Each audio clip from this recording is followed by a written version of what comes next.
साथ ही साथ काला ड्रेस भी पहना है, तो इसलिए बोले काया मत ढा रही हैं। वो जब घर से तू बहरी जय जा जरूर काला बिंदिया लगा। जरूर घर से तू बहरी जय जा जरूर काला बिंदिया। और इतने ना वो जब चांदनी आप गोरी हैं लेकिन श्रृंगार सारी लड़कियां करती हैं। वो जब चांदनी रूपवा सजई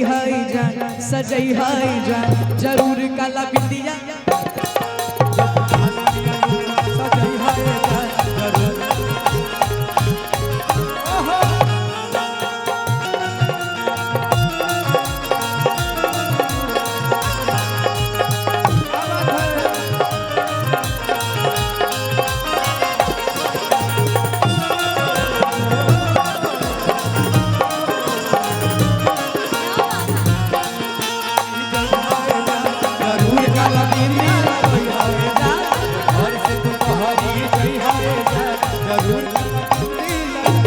लेकिन भैया लोग की तरफ से एक फरमाइश आई रहे, देखिए।